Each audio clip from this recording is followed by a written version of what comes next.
The Fan.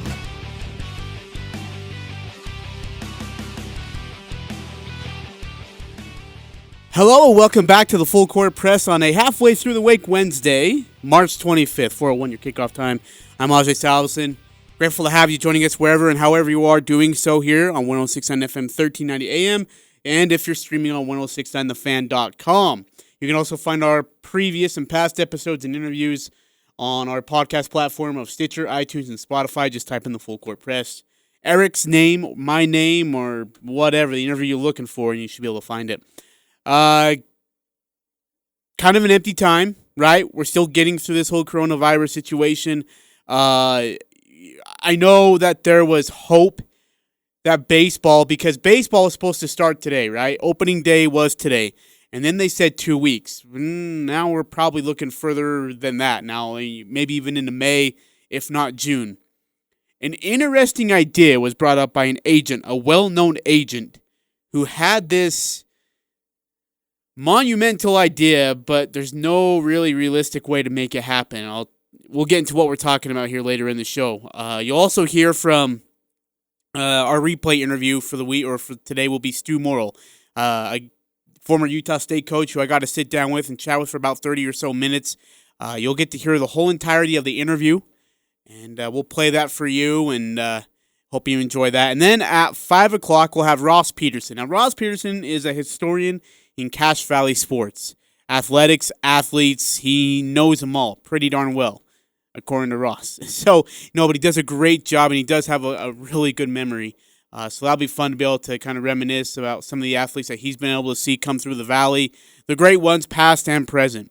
Let's do roll call if you are listening to the show at 435-339-0321, 435-339-0321.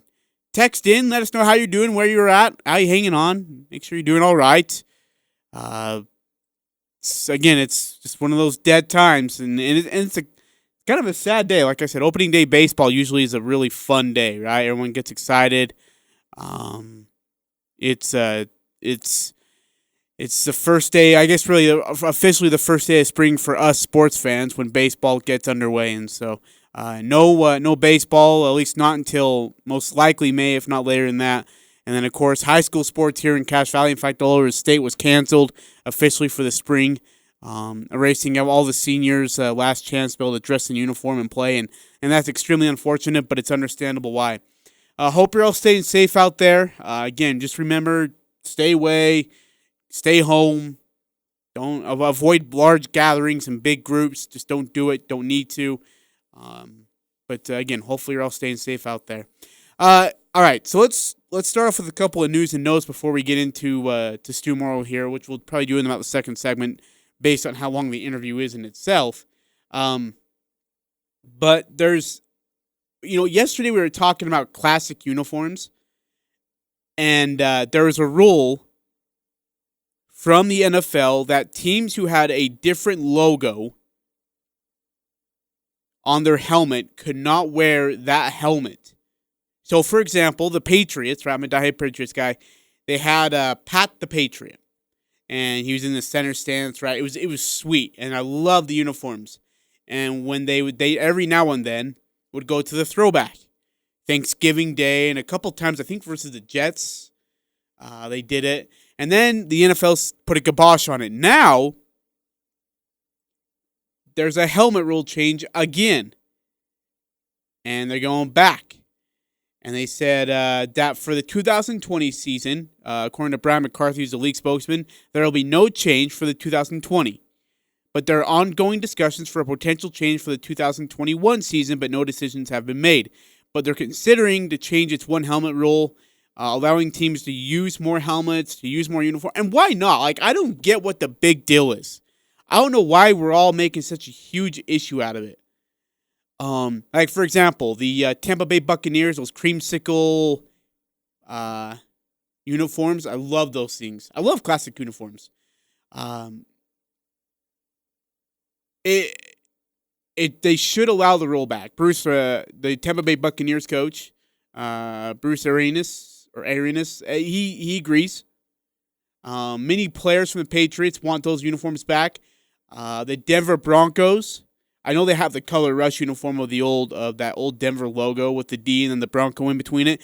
A lot of, in fact, 5 Bronco players that spoke out. They want to wear the old ones. Remember where it was the blue and then the orange jerseys and such. Philadelphia Eagles, the Tennessee Titans.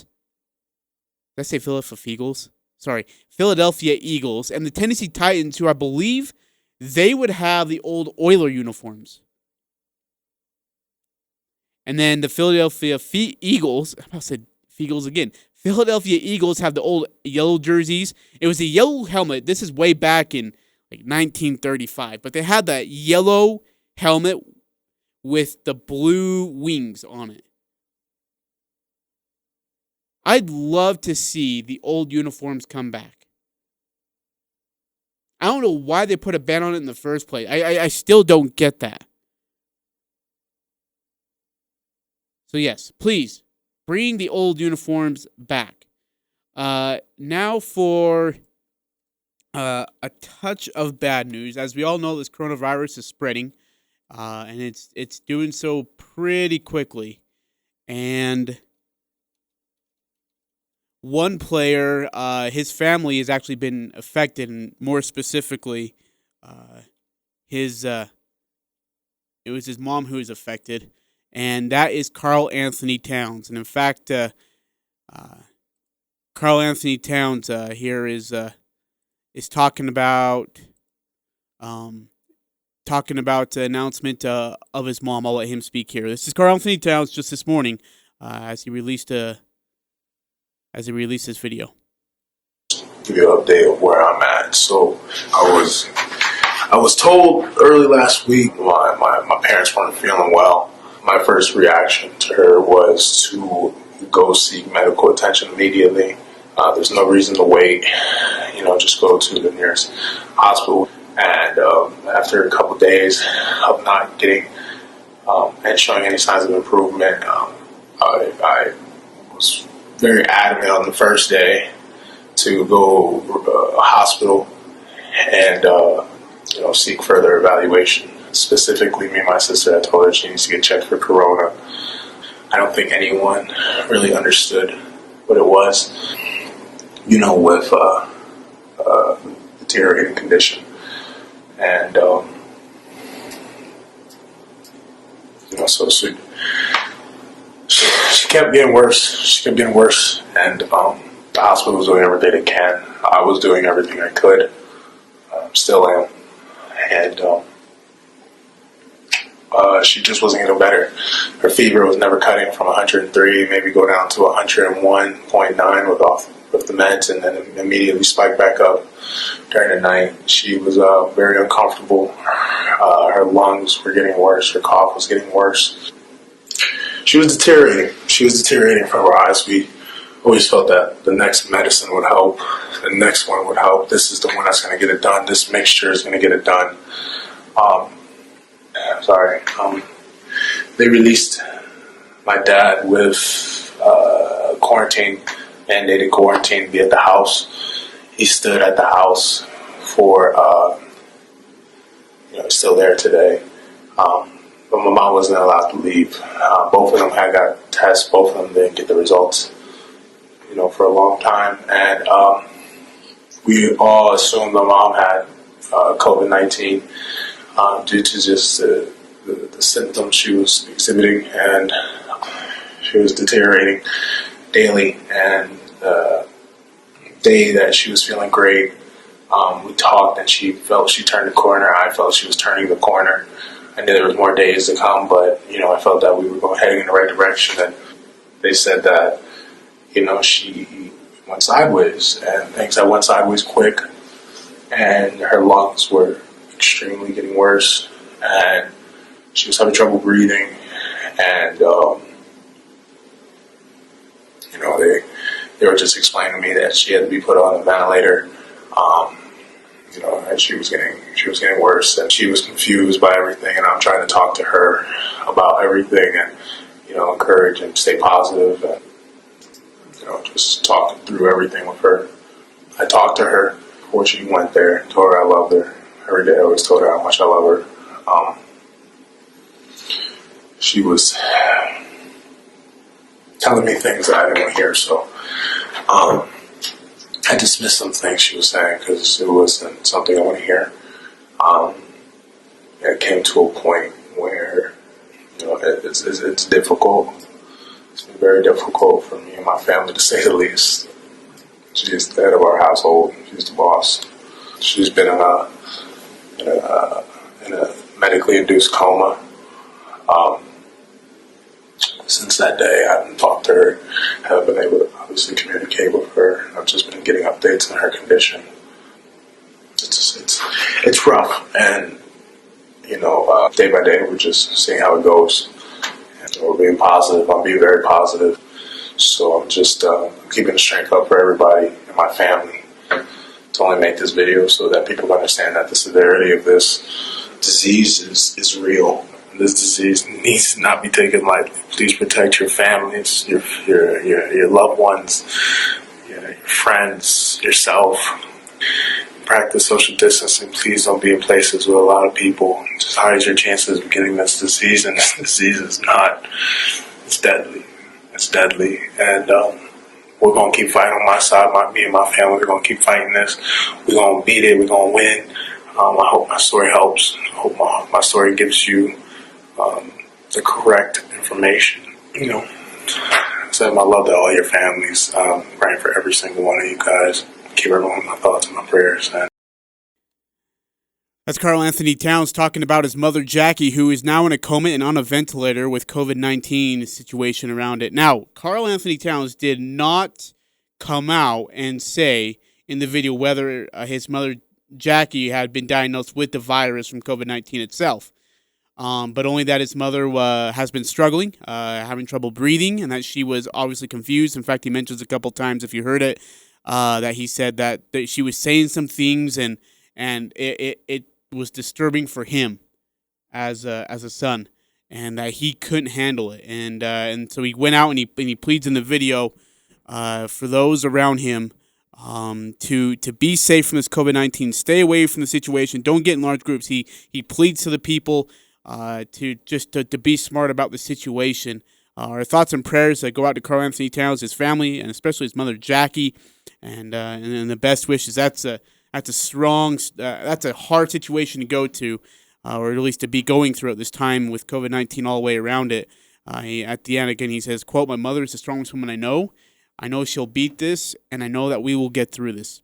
Eric, it's something that you've talked about time and time again, that we do need to be smart, and it's reasons like this where Carl Anthony Towns is pleading people to, hey, stay away. Like, if you don't need to be in a situation, don't risk it. It's not worth it. And now, and now he's in a situation where it's his own mom, and if people gather around her and they're sick too, then this situation gets worse. It can, right? And there's a lot of people voicing frustration over the last week or so about people not following this guidance for social distancing, still gathering in groups. And look, there's a difference between social isolation and social distancing. And as long as you keep your distance, you don't go in large groups, you can continue to do social distancing. But if you keep gathering together in large groups, people, then you're going to go to social isolation. And that's what Idaho is grappling with today. Their governor came out today and said, look, we're shutting it down. It's a stay-at-home order for 21 days in Idaho. And don't think that we're far behind, because we aren't. The state of Utah is just as close to that situation as Idaho is, because I'd be respectful here, but I see big missionary group families getting together when the Lieutenant Governor, Spencer Cox, had said, please do not do that. When the LDS church leaders came out and said, please just pick your kid up at the car, bring him home, quarantine him, and let's do this the right way. We aren't. The state of Utah is really close to that situation just as much as Idaho is. Yeah, that part of it, I get it. It's hard. You haven't seen your missionary for a long time, and there's unique circumstances that are causing them to come home, and you want to wrap your arms around them. But we got to be careful, folks. Utah has been better than Idaho in getting out in front of trying to be, social distancing, dismissing schools, things like that. So the curve of expansion in the state of Utah hasn't been as sharp. Idaho was a little bit later to get coronavirus cases confirmed than in Utah, but their prevalence of community spread now within the last few days is accelerating, and so the state of Idaho is trying to get caught up and taking a little bit more extreme measures. Hopefully, Utah doesn't have to go to that extreme. But if people continue to gather together, if they don't, use proper sanitation and you don't keep your distance from other people, it's going to happen. There's like 15 to 18 states that are in some form of a lockdown because people weren't doing that before, and it's spread. So, all right, let's be smart. Let's not make this any worse than it has to be. We're going to take a break. Coming back, you will hear from Coach Stew Morrill as we play an interview where I got to sit down with him for 30 or so minutes. We won't get through the whole interview, but we'll get through a good chunk of it. And then we'll go to a break. We'll come back. We'll wrap up the first hour. That's right. We'll cover the first hour. And then we'll get ready for Ross Peterson, the Cache Valley historian of athletics. And we'll talk about great players from the past and great players from the present, both from high school and in college. And then we also have our movie quiz during the second hour of the 5 o'clock hour. That's all coming up on the Full Court Press, 106.9 FM, 1390 AM, The Fan. Full Court Press. Connect with us on Facebook, Twitter, and online at 1069thefan.com.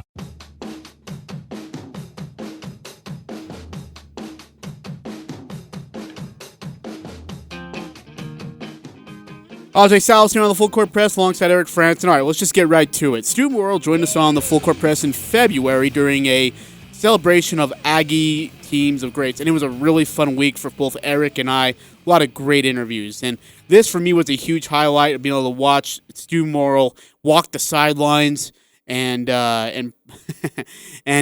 berate referees and then stick up for Al Lewis when Al Lewis had to get after a referee every now and then. But here it is. It's the entire. Well, we won't give you the entire interview due to time restraint on our side, but we'll give you the majority of it. Here is Stew Morrill with me here on the. There we go.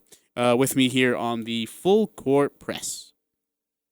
Former great coach of the Utah State Aggies, one of the best to ever do it, to stay on the sideline. It's Stew Morrill here joining us on the Full Court Press. Before, I guess, when you first started coaching at Utah State to the end, former players have said that you actually mellowed out a lot towards the end.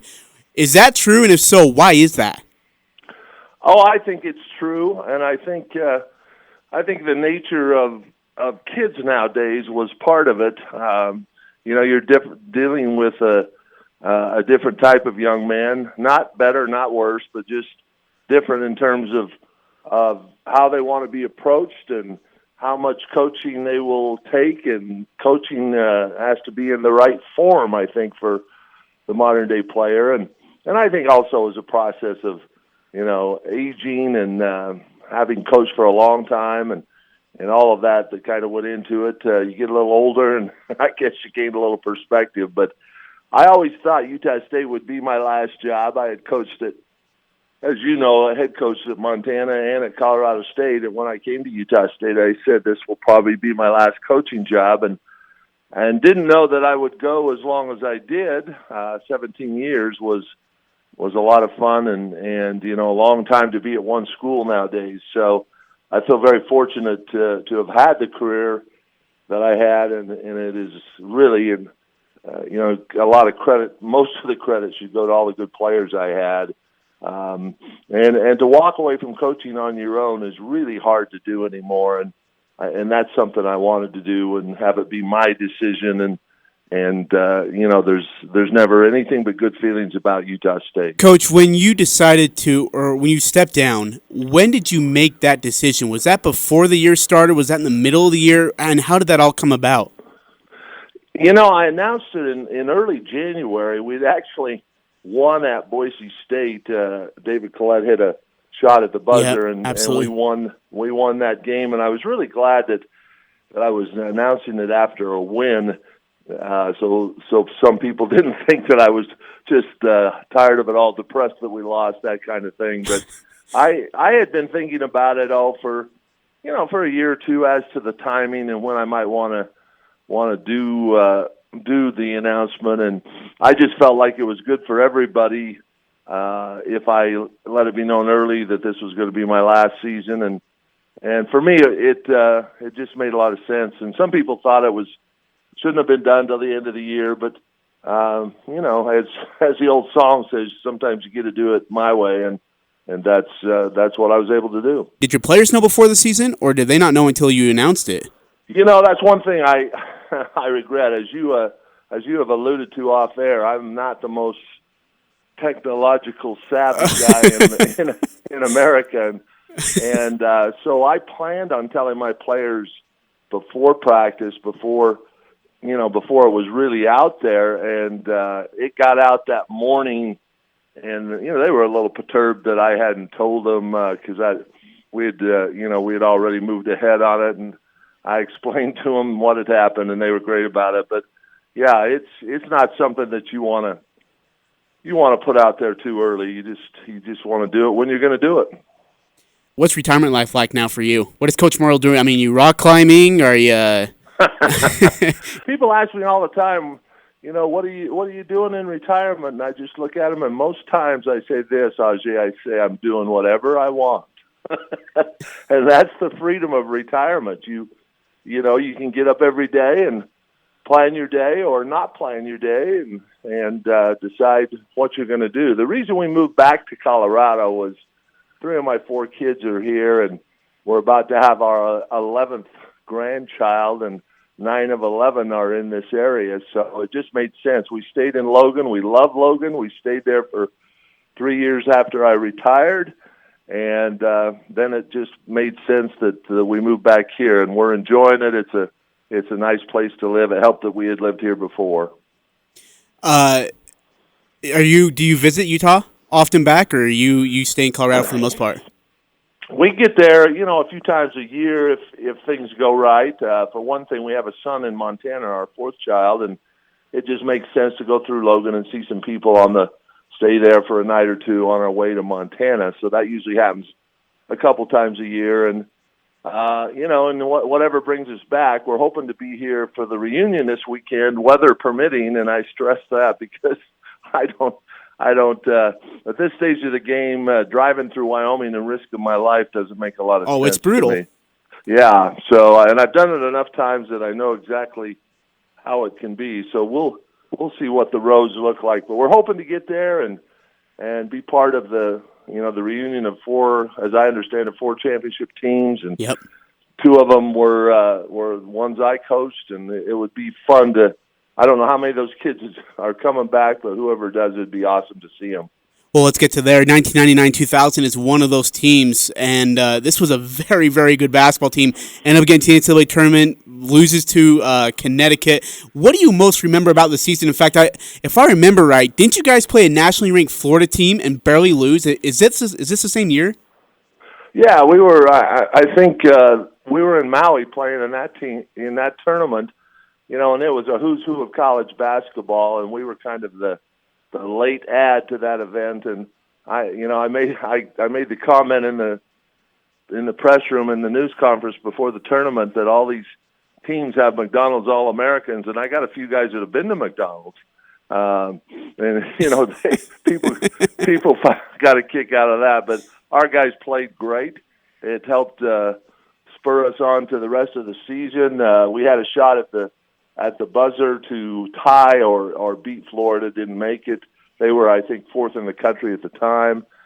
And we won 2 out of 3 there and came home and eventually got on a long winning streak. And, we had taken about 7 new guys that season, and so we didn't really know what to expect. And they were just great kids that blended well and wanted to be coached and wanted to get better. And, and it all worked out. We had a fun season, and anytime you win a championship, it is a special deal for sure. There's something about you and winning streaks in conference play that just, blew my mind. This one here, you won 16 straight. You go to the Big West tournament. You dispose of Pacific pretty easily. You get by Nevada by 5, and then New Mexico State. And by the way, people forget how good New Mexico State was back when you were on the sideline and they played against you guys. They always brought their best when it was versus the Utah State Aggies. Yeah, and the interesting thing is, as I recall, is we were playing that tournament in Reno, so we're playing Reno, and we have to play Nevada on their floor basically. And I remember the last night when we're playing New Mexico State is they were very good. You're right about that. But I remember asking the commissioner, we were nationally ranked. We had won 18 in a row in league games, and we were playing our 19th. I said, now, do we have to win this game to be in the tournament, or are we in? And he goes, oh, no, you're in. Don't worry about it. So I went in and told my team to relax. Don't feel a lot of pressure. Let's go play and have fun. And we did just that, and we won the game. And the next day we were a 12 seed, which told me we were not in had we not won that game. And it was probably presumptuous when we were in the Big West at that time to think we would be in. But when you're nationally ranked and you have that kind of winning streak, you kind of think you might be. But we wouldn't have been, and a credit to those guys that we were able to win our 19th straight and go on and face the returning national champion, the defending national champion, I should say, in Connecticut. They had that point guard, right? Elamine or something like that? Yeah, he was really, really good. They had a good team. I think we lost by 8, but we were we were in the game, and I remember Jim Calhoun saying to me afterwards, there's really no difference. I just got better players than you, which I thought was an interesting thing to say. But I think he was trying to give a compliment as best he could, and it was, it's funny what you remember, but that one stuck with me a little bit. You guys had quite the roster, actually. I mean, you had Troy Roll, who was a senior at the time. Tony Brown, we all know who Tony Brown is and was. Sean Dan, and a lot of this roster came back to help you guys the following season. And, Coach, that was a special season for a lot of reasons. Obviously, the main one, you guys ended up getting by Ohio State in the first round of the NCAA tournament. But you also, against Utah, beat them by 1. And at home, what do you remember about that game? We had Utah's I don't want to say we had their number, but we had some really special games against Utah, and it was one of those. I mean, I think during my time we ended up 9-5 against Utah, or something of that nature. Might have been 8-5. I'm not sure, but something around there. And the value of those in-state games, everybody knows how important they are. And I just remember that it was a knockdown, drag-out affair, and lots of emotion, lots of things happened. And, I actually remember the one my first year, even better. They were ranked in the top 10 in the country, and we were not very good. We were 14-13 or something like that my first year. And Tyrone Alec hit his only 3 of the year, and we won the game. So, you remember a lot of things about those different teams. And the following year, you're right, when we beat Ohio State, that was very special. It'd been a long time since Utah State. I think 31 years since Utah State had won a tournament game, and unfortunately, the years are starting to add up again since we won a tournament game, and certainly hopeful that happens soon, and some of the great teams that Craig's got and had last year and this year, and it's a strong thing when you get to the NC2A tournament to, because sometimes you don't get the very good seed, and it makes it very difficult. Coach, I think people forget this a lot, but after Tony Brown hit that floater to get you guys in overtime, before the overtime, Ohio State had an inbounds pass that got over Sean Daniels, and the guy nearly banked it in from like half court. I'd be like, people forget about that play, how close you guys were to losing on a buzzer shot from half court to Ohio State. That was a heck of a game. Sean Daniels, he's a player that, because he was a junior college player, sometimes I'm not sure he gets the recognition he deserves. I mean, he was a fabulous player for us, and in my mind should be in the Utah State Hall of Fame. And I'm hoping he'll return to this reunion. I'd love to see him. It's been a long, long time, but he was instrumental in winning that game. that might have been the game where I asked him afterwards what the heck was the deal with the banked free throw, and and he said, "Coach, I wasn't going to shoot an air ball on national TV." He was not a great free throw shooter, and it's interesting because only in Utah would this probably happen. But I made the comment after the game that Tony Brown made a great City League move with the triple pump fake before the church ball move, I think is what you called it. No, I didn't. I called it a City League move. Oh, you did call, okay. Yeah, that's the funny thing to me is that everybody turned that into a church league move, which either one works. But with the strong face there in Utah and the influence of that, it was funny how that somehow turned into that statement. But what a great shot by Tony at the time. What did you remember about Tony Brown? Obviously a local kid at Mountain Crest, had a great career there. You guys get him there. What was the recruitment process like to bring him to Utah State, and his career like as a coach of him? Larry Stacy recruited him, so okay. I always thanked Larry for that one. Tony was a freshman when we got there, and I went to his Hall of Fame induction a couple of years ago, and we were still living in Utah at the time, and was just so proud of him, and some of his teammates came back, and just a special kid. The fact that he was local and had such a great career, made it extra special. But I always gave Tony a bad time about his ability or inability to play defense. But he got better and better, and was just a real student of the game, and figured out how to be an all-around player, and just figured real prominently in those teams doing so well during that time period. Head coach, or former head coach of the Utah State Aggies, Stew Morrill, joining us here on the Full Court Press. Coach, we look at the 2009-2010 team that will be honored as well on this Saturday night against Boise State. This team also had a winning streak. It was in the WAC. It was 15 games, which included wins over Wichita State as well. What do you remember about this season and about this team?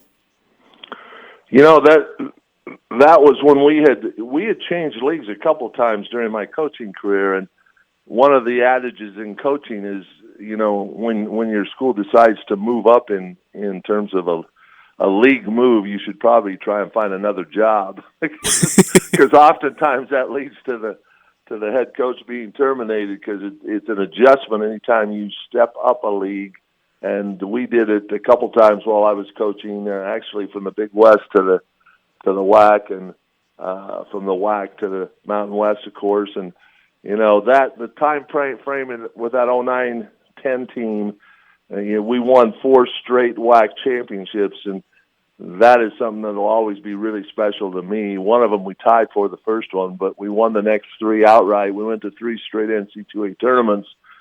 And anytime you can, in any league you're in, you can win 4 straight championships. You have awfully good players, awfully fond memories. And the WAC at that time was very good. A lot of the current Mountain West teams were in the league.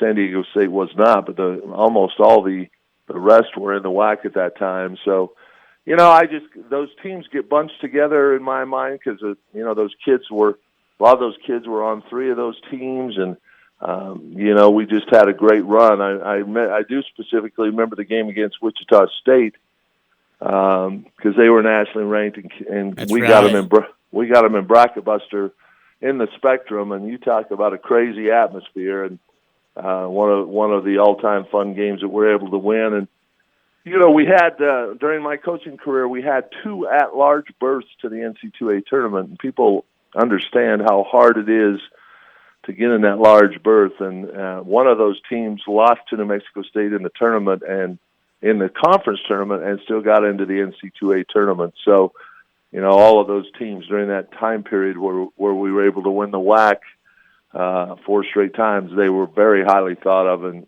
nationally, and it'll be, I hope to be there to see some of these kids that were on that team. Yeah, what did you think about the bracket buster? Were you a fan of those things?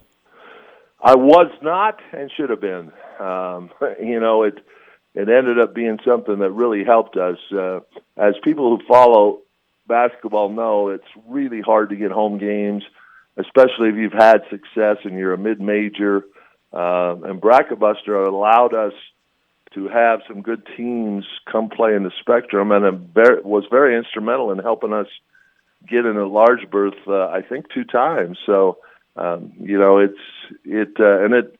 of those games you go play on the road, or the return game you go play on the road, going into Wichita wasn't all that fun, although we played well and lost, and, some of the places we had to return games. But the event, I thought, was really good for mid-major schools.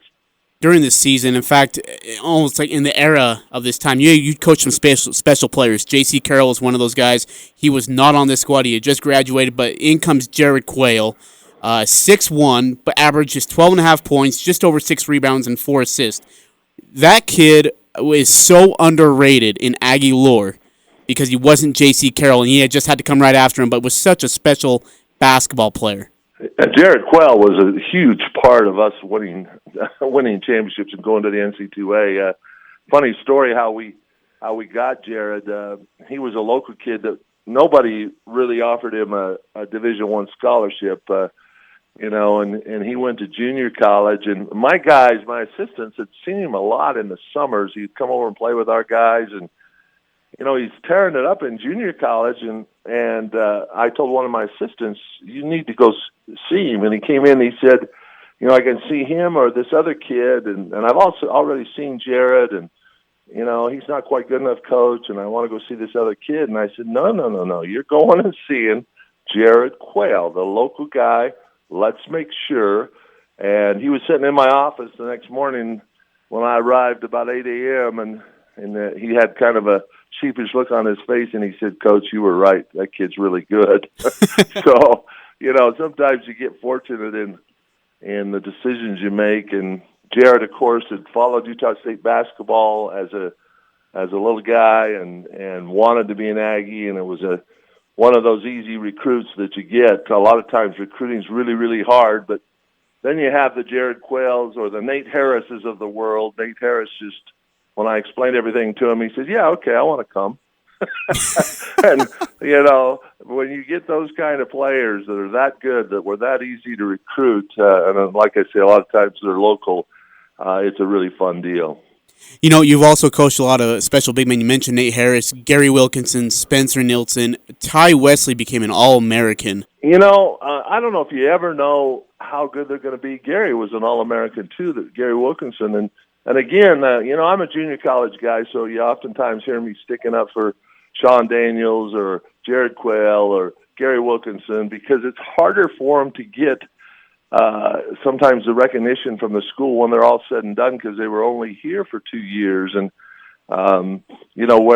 whereas Ty Wesley was a starter for all 4 years and was originally slated to go to BYU, but they kind of dropped the ball on the way they handled that. And we had told him exactly what we were going to do, and before his mission redshirt and all those kind of things. And my one of my best buddies growing up was the high school coach for Ty Wesley, and he was always trying to get us a player at Provo High School, Craig Drury, the all-time winner in state championships in the state of Utah, and a great high school coach. And we kept losing him, of course, most often to BYU, but he really helped us get Ty Wesley, and thank goodness, because his career was just outstanding. And he's still playing, as is J.C. Carroll, and a lot of these kids have gone on to have really good careers playing professionally after playing at Utah State.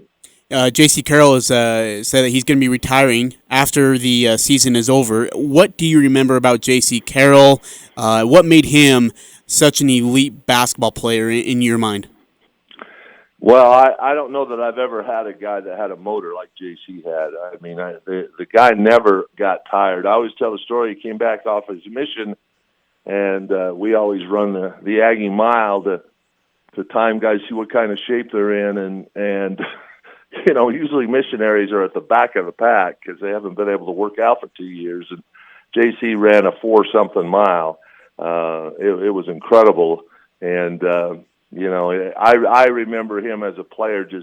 I never took him out for being tired. I took him out if he got a little flustered, which he didn't do very often, and especially his junior and senior year, he hardly came out of the game. But what a quick release, an unbelievable shooter, as good a guard rebounder as I ever had.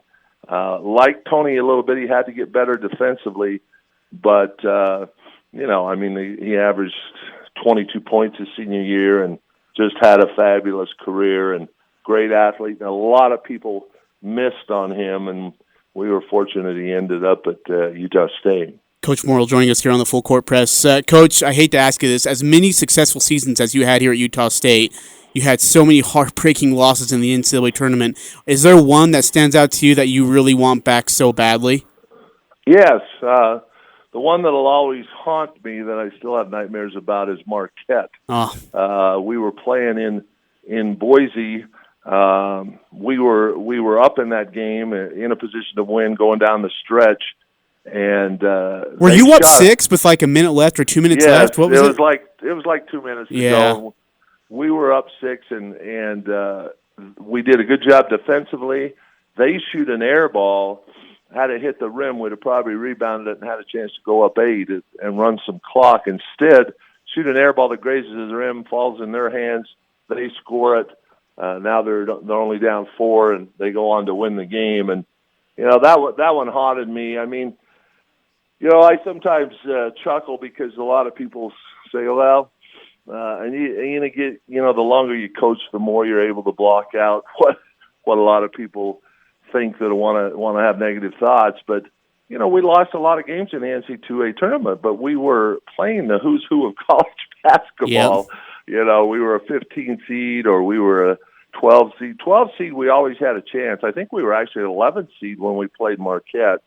We were a 12 seed when we beat Ohio State, but we had, we were playing Connecticut, Arizona. It goes on and on. I mean, the teams that we played, UCLA, the teams we played in the NCAA tournament, and I'm not trying to make an excuse. It just is a reality that made those games, really, really tough games on neutral courts, trying to beat, top 10, top 15 teams. We played Kansas right to the wire. That's right. When Roy Williams was coaching, and they went to the national championship that year and lost to Syracuse.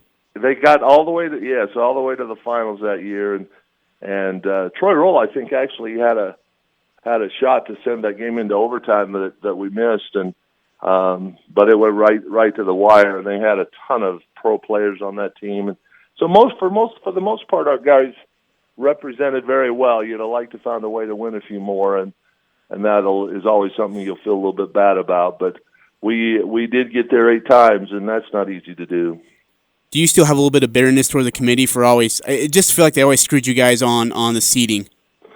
The seeding thing is you're kind of a victim of what league you're in and how they view that league, and how the other teams in your league do. And you always hear Gonzaga wanting, like they wanted BYU in their league. They wanted their league.